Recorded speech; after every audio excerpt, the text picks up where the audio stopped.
Um, Thank you, Nedra, for a very kind introduction. I hope that people can hear me okay up the back.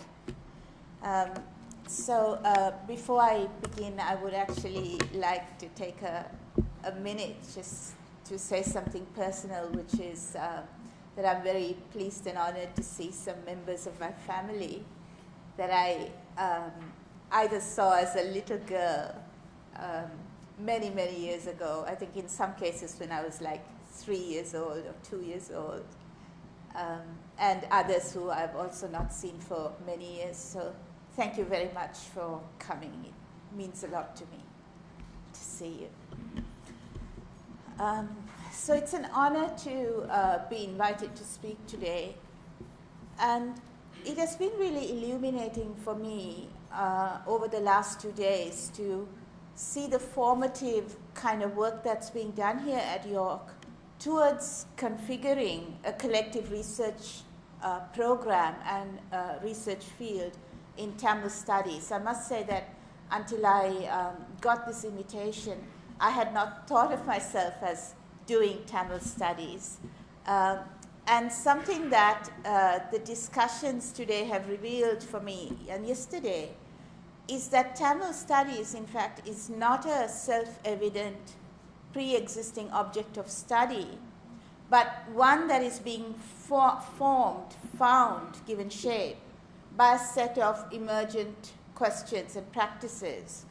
One such set of questions that emerged for me was around specifically diasporic Tamil studies and its relation to a state like Canada as a settler state, and the colonizing and securitizing practices of that state that came up in Jennifer's panel yesterday.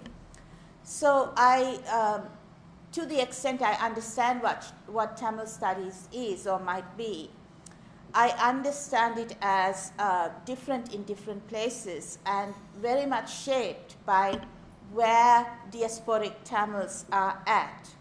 And I use the term diasporic Tamils very deliberately because I do not subscribe to the idea of the Tamil diaspora, that there's only one and it's monolithic and it's the same everywhere. For me, there are multiple Tamil diasporas shaped by many different things, including religion, caste, class, geography, and so on. But how do we all, in these differences, but as diasporic Tamils, start to think of Tamil studies that takes its diasporic location as a starting point rather than as an exit point?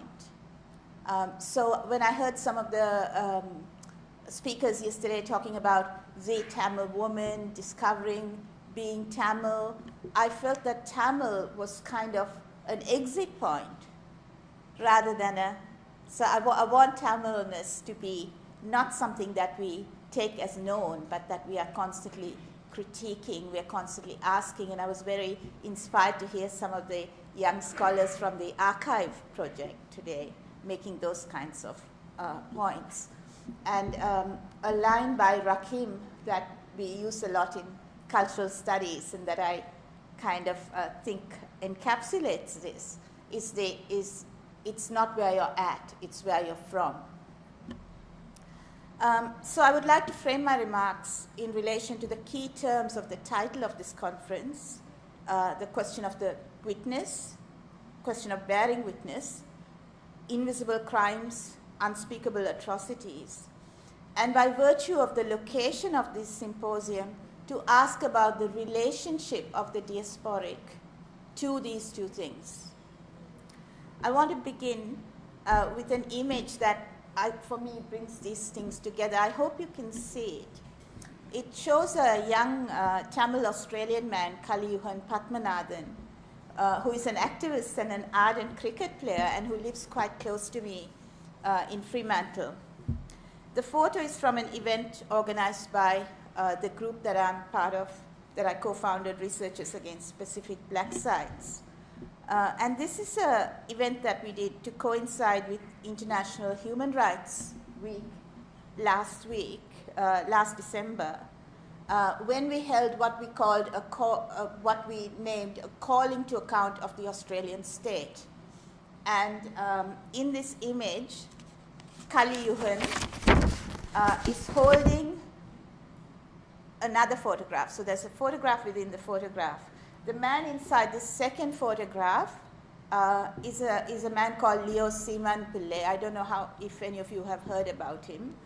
Leo was a 29-year-old asylum seeker who came to Australia on a boat from living in a refugee camp in South India. And in June 2014, just under 2 years ago, he set fire to himself and died in agony because he could no longer bear the kinds of conditions that the Australian government had imposed upon him. If you go down, that's his family in South India. Just last week, 2 other asylum seekers in Australia, one of them recognized refugee, the other an asylum seeker, also self-immolated. One of them died, 23-year-old Iranian man called Omid, and a 19-year-old Somali woman, Hodan, also set herself on fire. She is critically ill. So I wrote an essay about Leo called Burning Our Boats. And his story is in part what has led me to write about burning, literally, figuratively, metaphorically. And that's part of what I hope to capture in the title of today's paper. This is researchers. If you go down one more. Okay. That's a poem someone wrote to Leo. The burning of boats and the burning of bridges that I write, I see as linking the subject of war and violence here and there. There's another quote there, which is from a novel by Michael Ondaatje, who you would all know. And I found this passage, which I don't have time to discuss, but I found this passage again really linking the idea of dispersal, diaspora, and violence. The conflagrations of Black July, which marked for us the beginning of for many of us, the beginning of the war, still continues in these forms. The latest boat from Sri Lanka arrived in Australia 3 days ago. The people were turned back. They were put on a plane and sent back. And yesterday we heard the news that immediately they arrived in Colombo. They were arrested by the CID. So past and present conflagrations, burning boats and bridges of departure, dispersal, and arrival mark our passages through a continuum of here and there. And my work moves across these shifting scenes. I began with this scene from Australia because theoretically, methodologically, and in terms of its content, my work is shaped by the conjuncture, a term I took from Stuart Hall, one of the key theorists of diaspora. Cultural studies itself, Hall has said, emerged as a conjunctural practice. And he insists that his writing on diaspora was contingent, born out of British racism and anti-racism rather than the colonial context or slavery. It's born out of the direct experience of the metropolis. And he has this rather famous line where he says, I was walking around in London one day and my subject was coming out of Paddington Station. My subject was the diasporic West Indian. And I rather think that my subject has been washing up on the shores of Australia, on the shores of Europe. And really, for me, writing about Sri Lanka, and if you read my book, you will see that on the first page of the book, I say that I dispense with the Sri, because it's a kind of compressed ideology of supremacism that I choose not to subscribe to.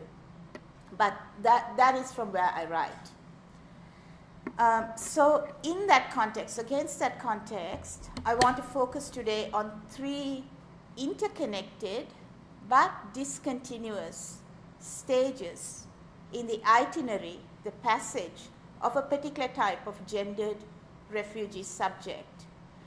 The emergence of this subject as an illegalized presence at the frontiers of the global north, her selective presence as a gendered subject in discourses of international law and civility, and her presence as a subject of war, both in terms of uncivil wars or in localized conflicts in the global south, and in the context of the war on terror. So these are 3 stages that I'm going to go through. And the first, I introduced through this poem that many of you will know, or you will know this case, Krishanti Kumarasamy, 18-year-old student at Chundukuli Girls High School, who went missing in 1996, soon after she had finished her university entrance, her A-level exam. She was seen by a number of witnesses being taken into custody by army personnel at the Kaitari checkpoint, and she disappeared soon after. Her mother, brother, and neighbor who went to report her missing were strangled and buried in a little hut within the gates of the army camp. The Krishanti Kumarasamy case has become an emblematic story of the continuing sexual violence of the state. And yesterday we heard one of the speakers talk about what is now known as the Oisel report, the report that the UN Human Rights Commissioner's investigation produced last year. They find something that I think all of you know, but I will read it out. One of the most disturbing findings of the Oisel investigation has been the extent to which sexual violence was committed, often extremely brutally, by the Sri Lankan security forces, with men as likely to be victims as women. And I want to come back to this, men as likely to be victims as women. The prevalence of rape was particularly shocking. So the violence that this report identifies also is amplified in a report by UTHR, University Teachers for Human Rights. And I just want to quote this scene, which is a very harrowing scene, but I'm going to quote it to you. This is the plight of the women fighters who were once believed to hold the hope of the LTTE, who were brought out 2 days before the surrender. These girls and women were discharged from their role by their leadership. On the 16th of May, those who had families or friends among the civilians had been reunited with them. But the others who were wounded and who could not leave were brought out on the morning of the 16th of May, left out in the open because they believed that Red Cross planes would come and pick them up. In fact, this did not happen, but they were not moved. They were kind of lying there in the sun. The victims, now I'm quoting, the victims who had lost limbs and some their sight were by evening screaming in agony, begging for someone to take them along or at least give them a cyanide capsule. A 10-year-old boy searched the road for cyanide capsules and gave them to some of the injured cadres.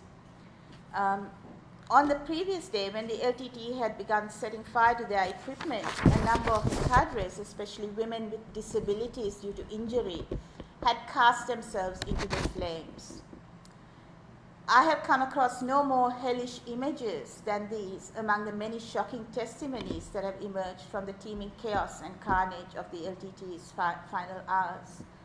Cast-off suicide capsules and other items strewn along the ground, a child of 10 scrabbling in the ground, the women pleading not to be left behind, the women casting themselves into the flames.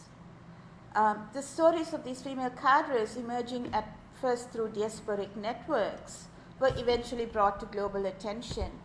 They outline crucial dimensions of the conflict, the virulent logics that directed it from all sides, and the destructive forces that continue to play out in its unresolved aftermath, even as they continue to harrow the consciousness of diasporic and refugee subjects.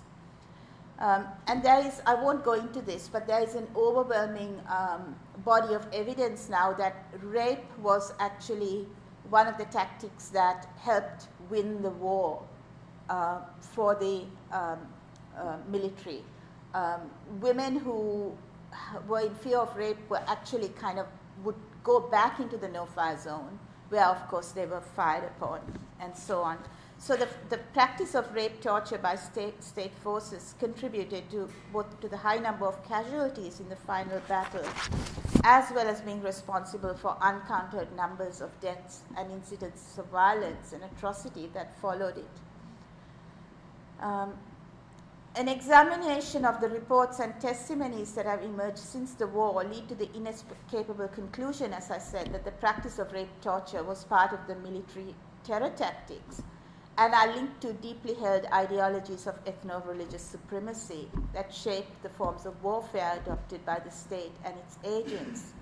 At the same time, the threat or fear of rape of Tamil women by the army was a constant thematic in the LTT's rhetoric, functioning to mobilize both women and men into its ranks and to rationalize and justify representations of the LTT as the patriarchal guardian and the sole protector of Tamil women and nationhood.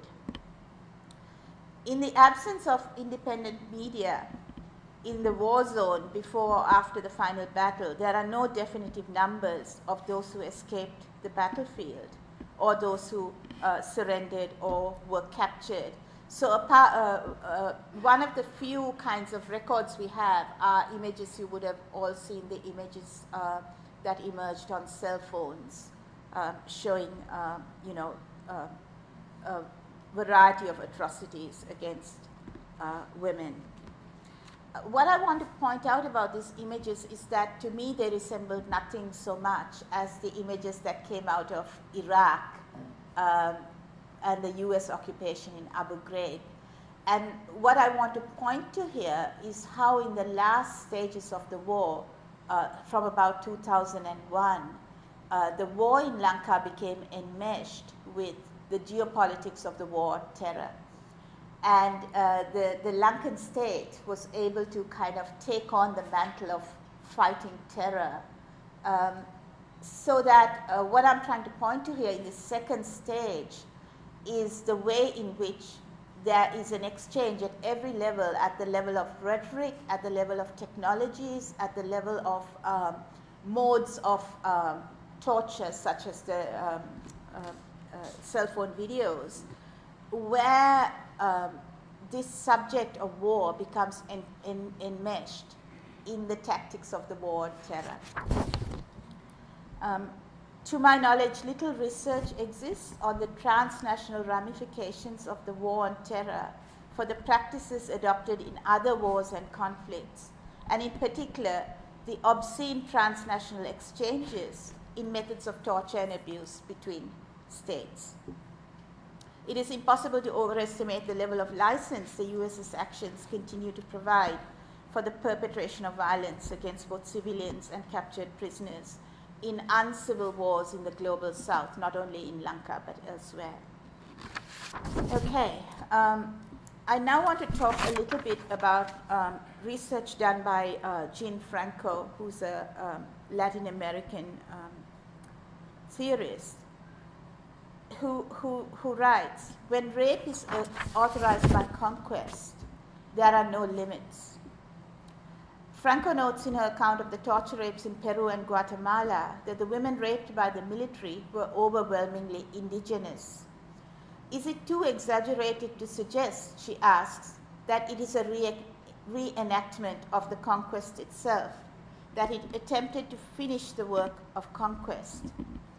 The reference to conquest positions these torture rapes in a historical framework within which colonial mastery is viewed not as a singular event or accomplishment, but as an act that must be continually reiterated and reenacted in the present, a compulsive embodied restaging of the violent claims to sovereignty over conquered subjects and territory. In acts of rape and torture perpetrated by the Indian Army in Kashmir, for example, a similar logic of sovereignty is operative. Abhijit Datta writes, when soldiers of the Indian Army commit acts of rape, they are doing their duty. They are teaching them a lesson. They are keeping Kashmir integral to India. Understood as expressive crimes, that is, crimes in which the bodies of those killed illustrate the logic of the killers, the torture rapes of Tamil women and men instantiate the violent logic of an ultimate exercise of sovereignty, an assertion of heteronormative mastery over the subjugated, through which aspirations of separatism are rebutted in this most violent act of incorporation by the other. And the reason that this applies both to women and men is that these are subjects seen as rapeable, as in a position, a subordinate position.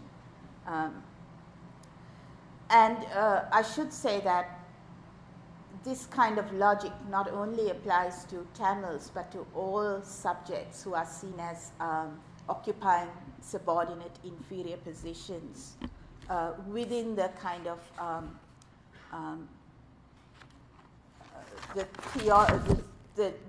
I want to use a term that you may not be familiar with, within a kind of deep ontological sense of Sinhala supremacism that is also infused with a notion of the soil, the blood, the territory.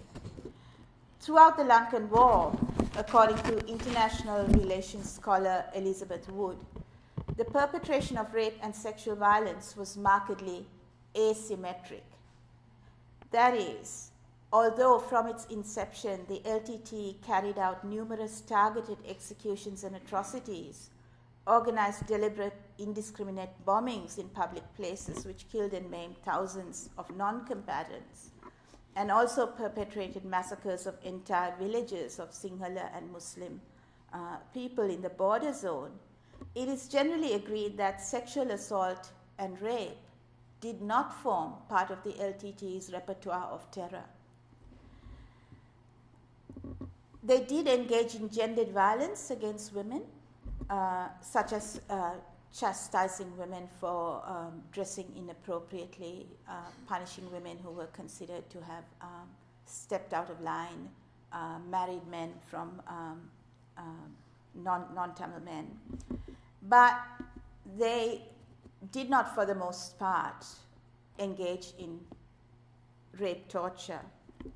And the explanation for this that is often given by scholars are the kind of the mores of Tamil society and the kind of discipline that was required of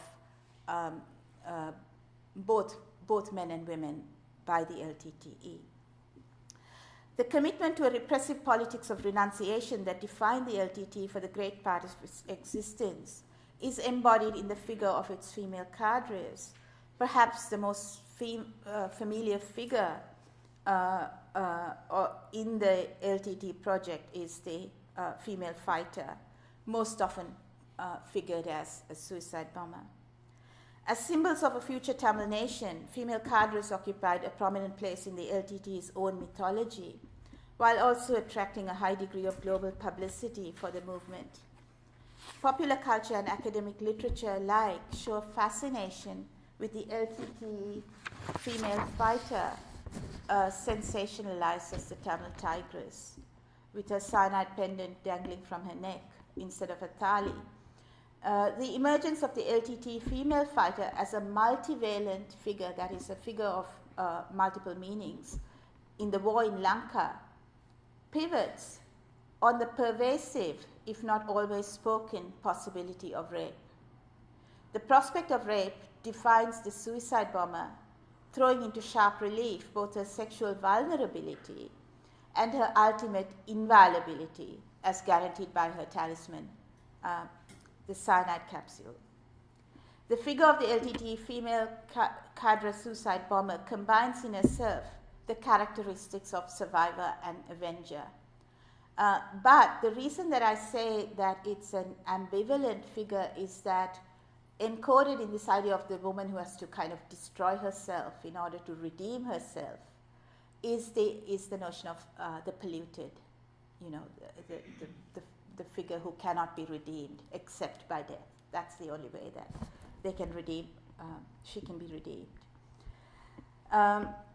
So as a figure of retribution for the atrocities committed against her in the past, and who has the potential to escape the prospect of torture rapes in the future, the association between rape and suicide bombing is one that circumscribes the agency of the female fighter within an economy of victim and avenger.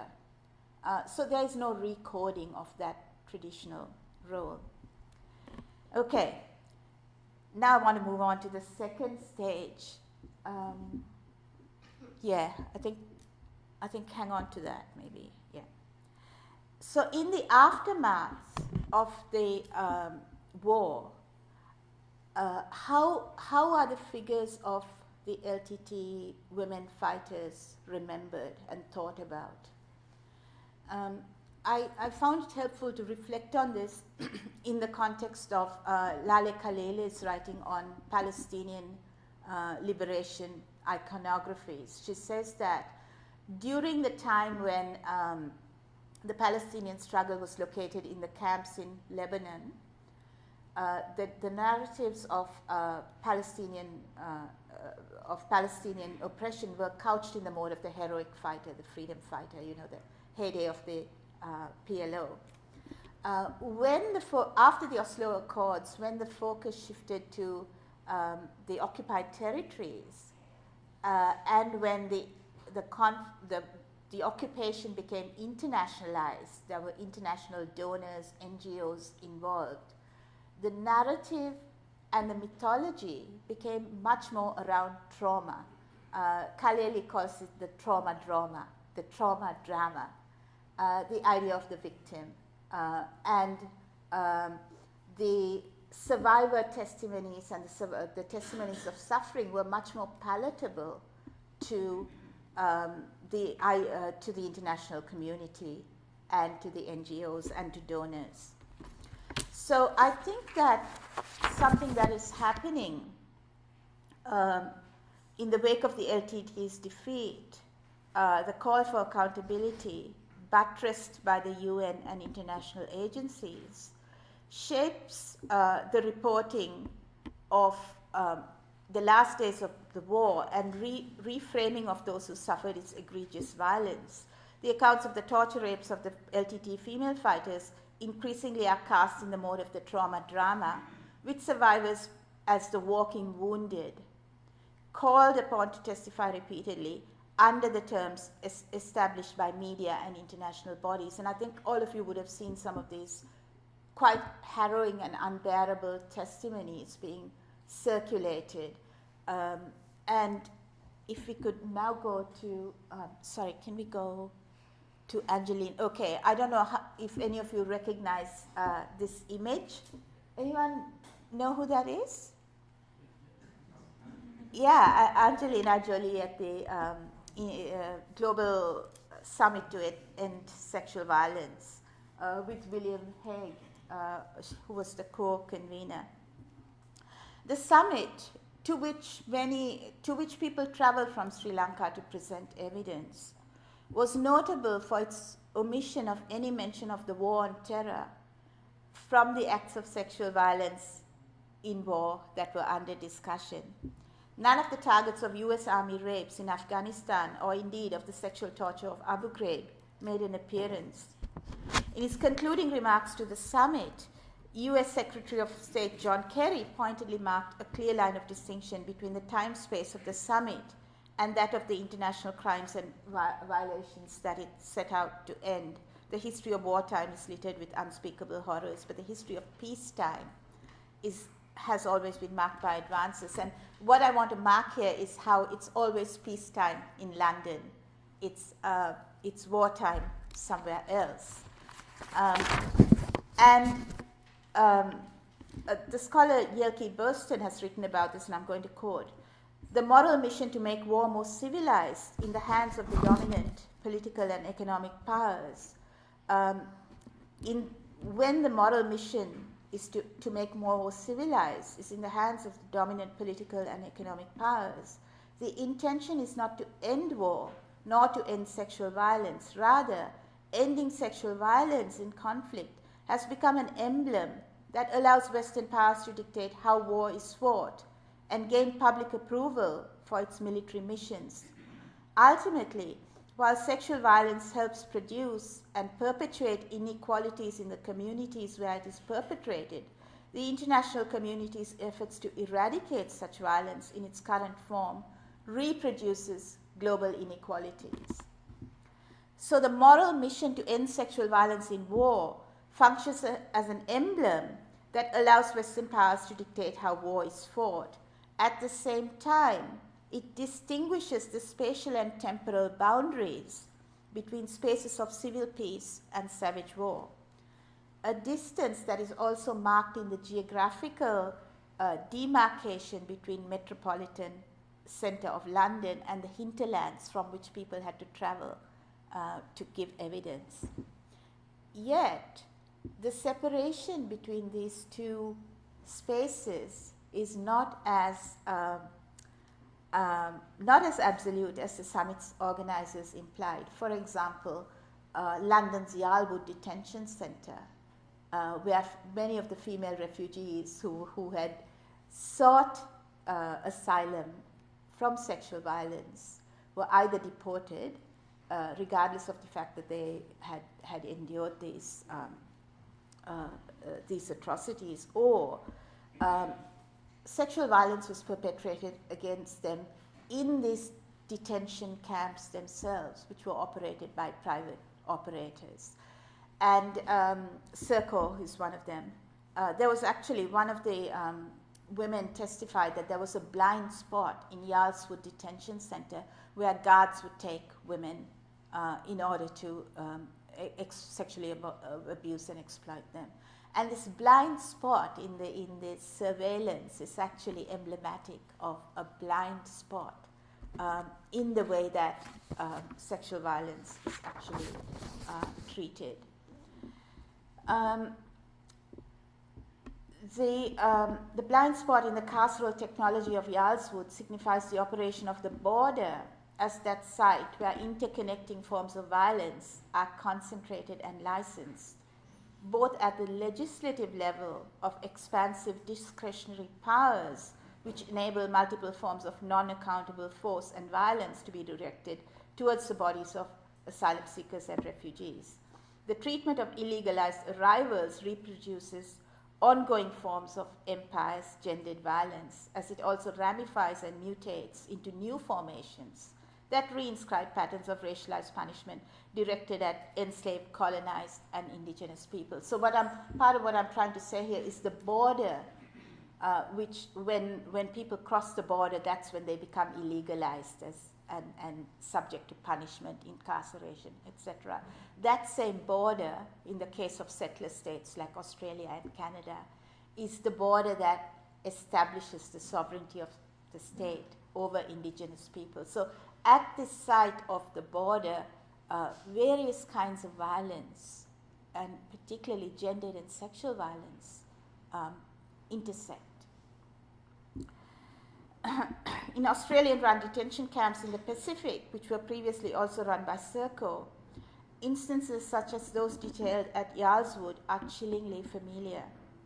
A recent inquiry known as the Moss Review details stories of women being asked to strip naked for guards in order to obtain a few extra minutes in the shower for their children, or traumatized detainees being exposed to addictive substances such as legal or illegal drugs that they were then exploited, they were then made to trade for sex. So what I've tried to trace here very quickly, and I realize that this may perhaps be kind of quite rapid, but we have a pressure of time. I have tried to trace here 3 stages of how we might think about a Tamil diasporic subject, tracing continuities between here and there, and intersecting forms of violence in which she becomes enmeshed. So the next stage, the final stage of the paper is how do we respond to this? How do we think about this? And I draw here from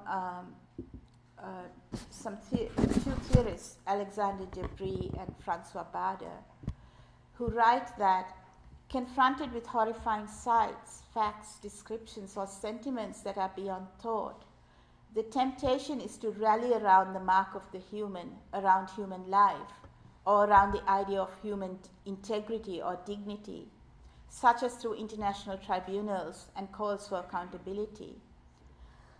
So we come back to this idea of the human, the witness, and so on. Yet something is lost in these attempts. A different kind of accounting, I think, is called for, and it's demonstrated in an extraordinary essay by Sumati. I think many of you will know the poet and filmmaker Sumati, who in her essay, A Spoonful of Sugar, weaves together a collaborative telling, a dialectics of voices with testimony, poetry, theory, in an attempt to mark something that we cannot quite grasp within the discursivity provided by the academic activist rhetoric of violation, human rights, mass murder, and sexual violence. And this was something that made me uncomfortable, I must say, with some of the panels yesterday, because there was this attempt to recuperate a certain kind of human subject. In its discontinuities and transpositions, its barrage of stories and blurring and merging of voices, Sumati's essay, in contrast, aims to reconceptualize justice as a process, the only means through which we can chart a route for women's narratives.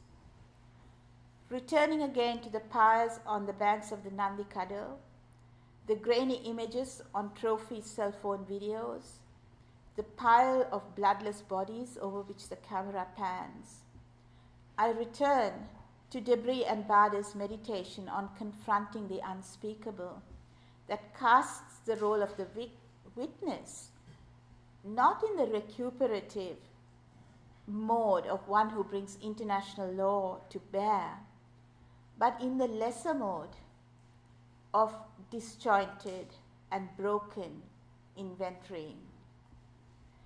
As a practice of telling, the ethics of this is what they call the ethics of inventorying the scattered.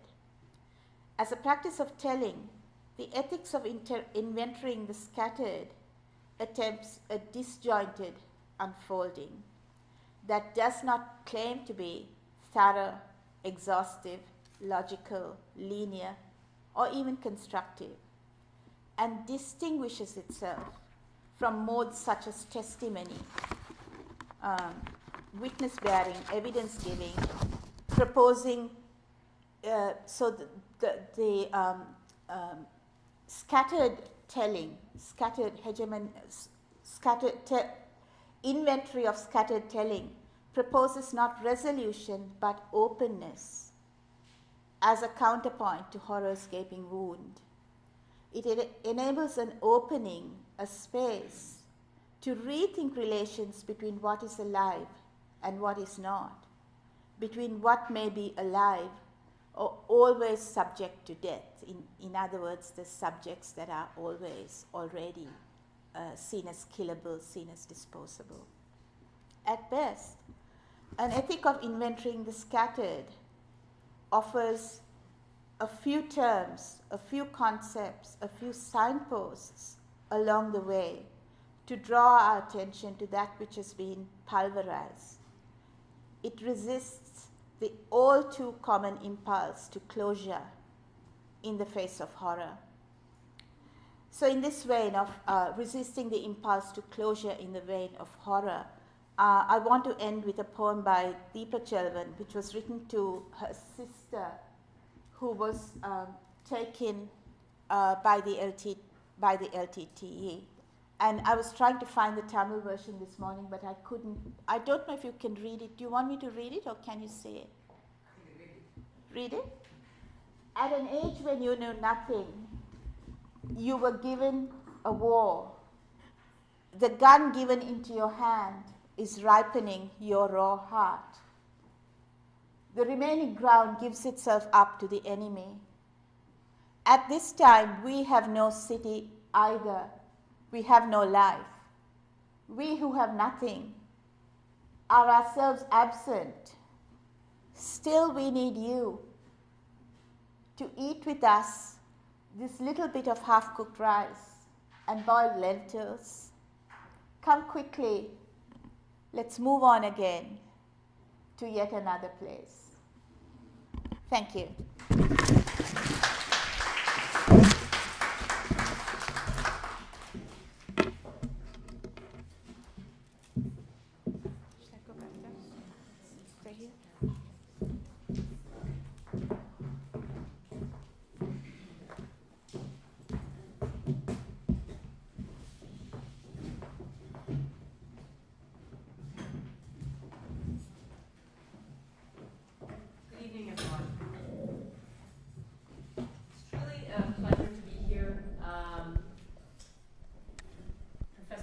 Suvendrini Perera. I didn't know your middle name until today.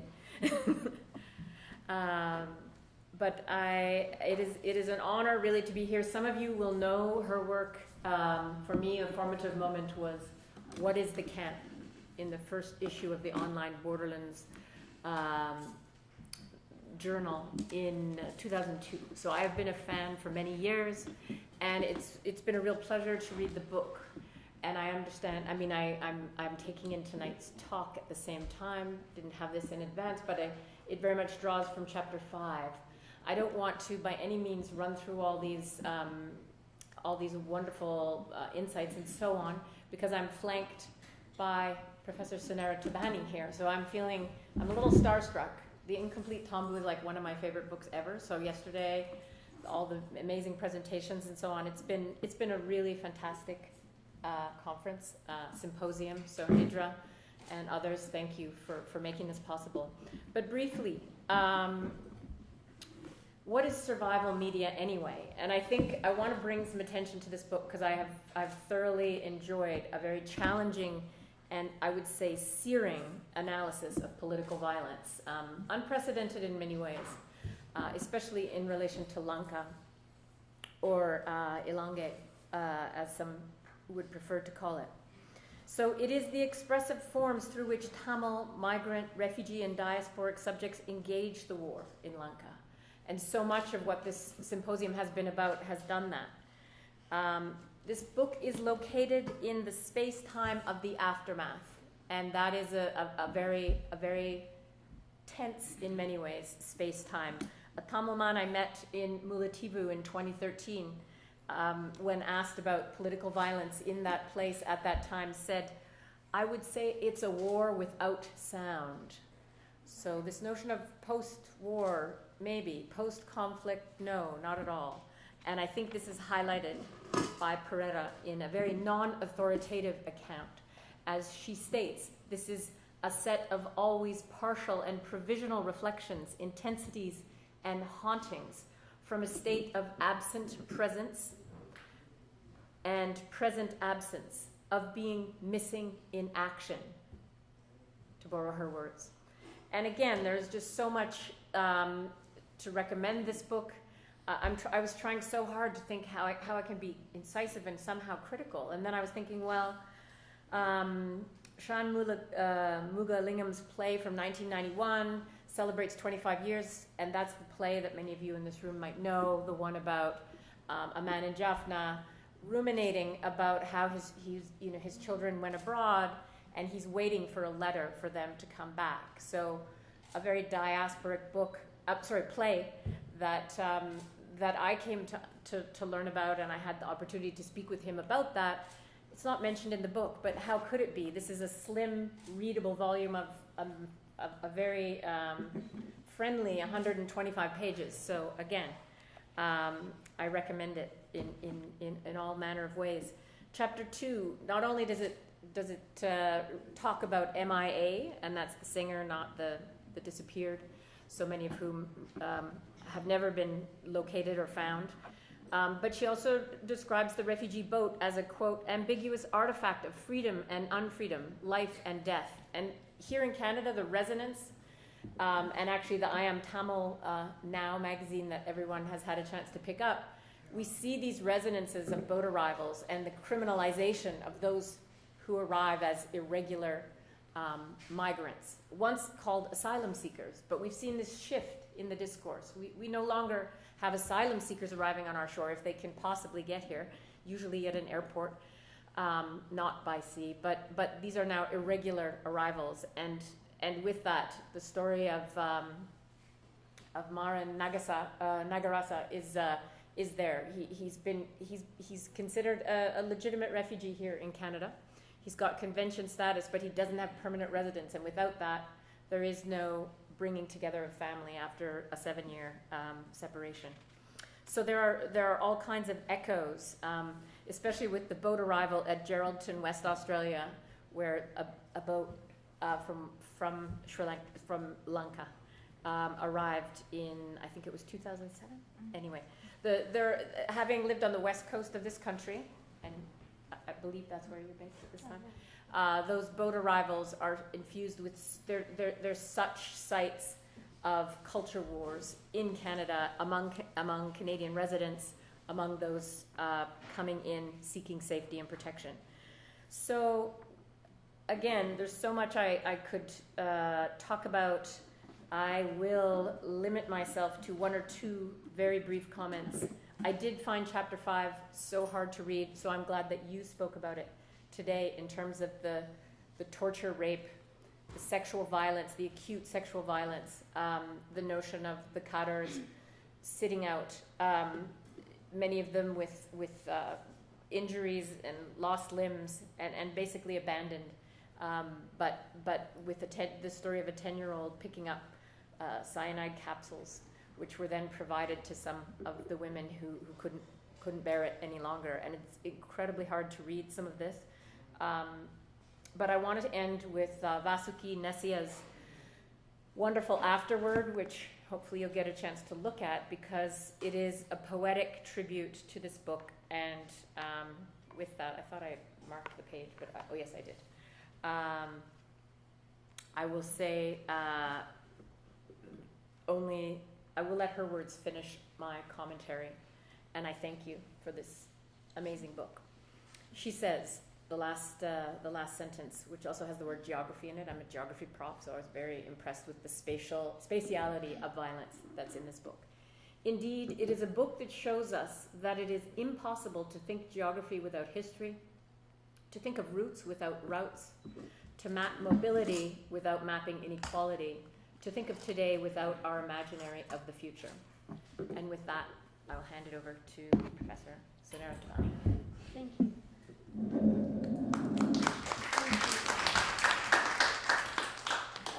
Thank you very much. So I would like to begin by thanking Suvendrini, Dr. Perera, congratulating you first for a really powerful, amazing piece of work. But also, I'm very honored to have been invited to be here, for your invitation for me to engage in this conversation. I'm very thankful. I'm also very thankful to Nedra and everybody else who's organized this conference. Suvendra is somebody that I really respect very, very highly.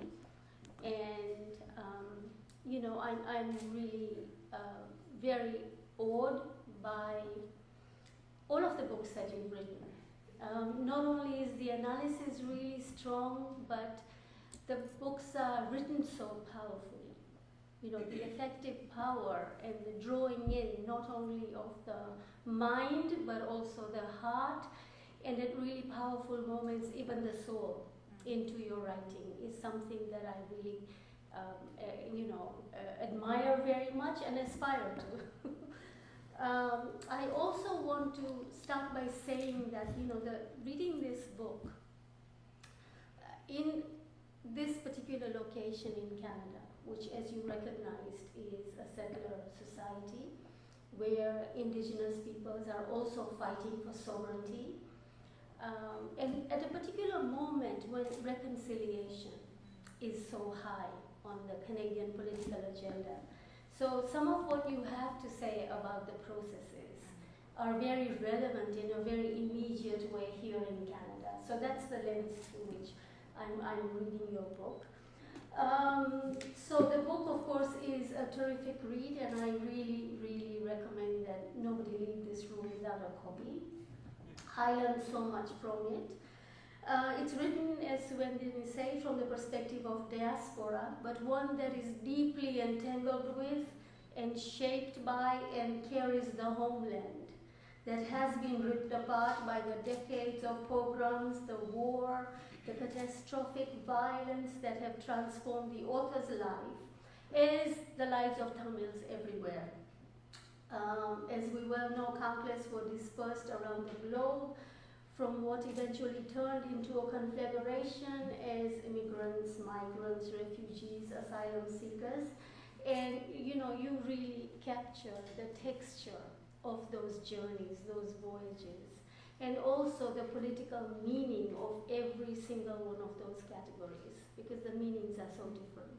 And I really, really like the complicating of the diasporas around the heterogeneity, but also the terrible consequences of each one of these categories for Tamils on the move. Not conflating them, not only not conflating a kind of Tamil identity, but also the journeys which are, organized under such different and unequal conditions. I really admire the being able to keep all of these inequalities in the analytic frame. The deep colonial divides and the spectacular as well as the mundane post-colonial failures of development and modernization set the stage for the violence that was to erupt into a full-blown murderous ethno-nationalism fed by the Sinhala myth of glorious Buddhist past that justified its access to power in the present against the Tamils. That is very powerfully captured. The colonial patterns of relationships that are put in motion, and also the post-colonial failures that actually shape the violence. As Suvendrini outlines this reinvention as she tracks it, we see how the pogroms against Tamils led to the rise of their nationalism, among which were calls for a separate homeland. Eventually, these conflicts have led to the defeats and the violences of the present. The narrative moves seamlessly and tirelessly between war and diaspora, between home and asylum, the shores on either side of the equation marked by their own forms of inhospitalities, for in between catastrophes and assimilation is the in-between of the detention center, the tenuous citizenship, the racial violences. However, and most importantly, Suvendrini tracks how the trauma and survival of displaced and dispossessed subjects gives rise to their own forms of resilience. New strengths emerge, new forms of creativity emerge to other assertions of self and community. And I think that's also a big contribution that you make in the book, is to actually track new selves that become asserted through these new assertions, if you will, of the will to survive. These are, of course, vital to survival, there as well as here. Suvendrini brilliantly analyzes these assertions of will, of being, identifying their expressions as survival media that have become critical to survival. These assertions are referred to by the book series editors, I was surprised by this, as weapons of the weak. But in many ways, Suvendrini upends this characterization by compelling the reader to ask the question, who are the weak? Not the survivors towards whom you direct our attention, and indeed not those who did not survive either. So it's a shifting of meanings that words carry, which is very important in your writing. The power of naming has been crucial in the history of the events that Suvendrini maps out. In many ways, the catastrophic violence of this conflict pivots on the power to name, to bring into being, which is also the power to erase, the power to destroy. The violence of the colonial name, Ceylon, is replaced by the violence of the post-colonial appellation, Sri Lanka. And Suvendrini explains why you will not use the Sri, but the Lanka. So the power of naming is very, very important reclamation that takes place in this book. Suvendrini, of and like the diaspora, carves out this in-between space, an in-between name, because the Lanka that you carve out is an in-between name. Settling for Lanka, rejecting both the Sinhala Sri and the separatism that underpins Tamil nationalism. But the question comes to mind, at what cost does such an uneasy truth come? Because the cost is there, and the reader feels it as we're writing, as we're reading your analysis. The cost is very evident. So it is an uneasy, gut-wrenching space to carve out. The killing fields that become the ground for the state's crushing of the LTTE, captured on video to be broadcast around the world, reveals the intensity of the emotions, the visceral identification that do not allow the diasporic subject the luxury of ever leaving the homeland. It's very powerful, the linking of the violences that are done to Tamils in the homeland to the linkings of the violences done in the diaspora. There is no easy space, no easy in-between space here. In this context is produced what Suvendrini has called survival media, which encompasses, as you explain, quote, the expressive forms through which Tamil migrant, refugee, and diasporic subjects engage with the war in Lanka from the location of the aftermath. But the book also shows that really there is no aftermath. How could there ever be an aftermath? The violence continues. At what point do we say this is the day after?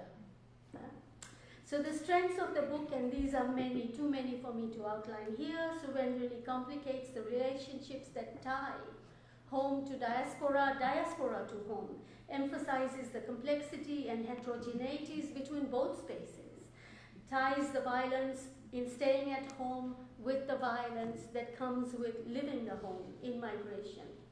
What strikes me as a reader is how grounded the analysis is in the lives of diasporic subjects, how it captures a sense of the texture of the power relations as these are articulated in everyday practices. So for example, a very powerful example in the book, the violations of ethno-nationalism are experienced in the eating of the sweets, the kiribat, on the street in celebration of Sinhala victory, a sweet that sticks in the gullet, as you say, for they are made in the Sinhalese style. The scope of the book is quite brilliant, tying diaspora to homeland and situating diaspora in the context of the racial politics of the new homelands, which also proved to be no home, is not an easy task. But Suvendrini accomplishes this in a very moving way. She has provided an inspiring model that underscores the importance of bringing different media together in one analytic frame. This amalgamation reinforces the commonality amongst those struggles for survival, articulated to and shaped by different sides, yet so clearly connected by deeper bonds that transcend the mundane specificities of these sides. And it's the powerful capturing of those deeper bonds that shapes this book. So as a non-Tamil, non-Lankan, and not even a scholar of Tamil studies, what came to my mind as I was reading this book, from my own experience and from my own work and my own scholarship, my own activism, 3 points that came to mind that I'll just put out on the table, because they might have answers, they might have no answers, because we're living in a moment where there are no easy answers. So the first was, I was really intrigued by the references to Muslims and their place in Tamil society, their role in the conflict, in the violence, also the alliances that you point between some of the Muslims and the state. So, Muslims are not very often discussed when the violence that Tamils experience is discussed or studied. Muslims, Muslim status as Tamils is also not very visible or evident outside in the diaspora. So I thought that was a very, very important kind of, presence that you were bringing attention to, that has been shifted out of the framework. So, you mentioned both their expulsion by the LTTE, but also the fact that they are armed by the state at certain moments. So clearly the location of Muslims is very complex, as is the relationship of Tamil nationalism to these Muslims, because you have the expulsion, you also quote the poet who laments the expulsion of the Muslims because the azan will no longer be heard anymore. Yeah. And we know that the azan has been so demonized that in the West and the media that is being produced about the war on terror, the azan is usually the point at which you know that a suicide bombing is going to take place. So this lamentation for the azan is something that is, has been so reinscribed in this war on terror that it's a very powerful poem for me to read. I think the poet might be still here. He was here before. Oh, okay. I think, yeah. Okay. Well, if you're here, I take my hat off to you. Mm-hmm. If I was wearing a hat, I would take it off. But it's very powerful. So we see the kinds of, bonds that are there, as well as the ruptures that are there. So I know that one thing that I leave your book with is I need to learn much more about this presence, absence of the Muslims, where and how they fit in. But I want to thank you for bringing them into the picture, so to speak. The second point that came to mind as I was reading was around, you talk about how the Sri Lankan state used the rhetoric of the war on terror to present its war with the LTTE as another front of the global war on terror. And so you have a kind of remaking of this terrorist subject now. But within global politics, the terrorist subject is the Muslim. So with the Sri Lankan state recasting the Tamil fighter as the terrorist subject, did this open up spaces for an alliance around Muslims being cast as terrorists? And what are the politics of this recasting within a global context? And what kinds of solidarities do they actually open up? Because we know in the context of Canada, in the context of BC where I live, Sikhs were cast as terrorist subjects not so very long ago. And in the immediate post 9/11 moment, there was the possibility of alliances between Sikhs and Muslims, which is now coming to bear at this moment. Those alliances are becoming stronger. Initially, there was a kind of, moving away from I'm not the Muslim. But as the war on terror has advanced, we see a coming together of Sikhs and Muslims in a common kind of experience of having been cast as the terrorist. So I'm wondering if those kinds of possibilities are also emerging within the Tamil diaspora. And in terms of the survival media that you have written about, is there any trace of this survival media that has been produced by Muslims? So that's another question that I was sort of left with. And the third question that came to mind, for which there is no answer, is at a moment we know that the promise of justice has been foreclosed for colonized populations, for the global south.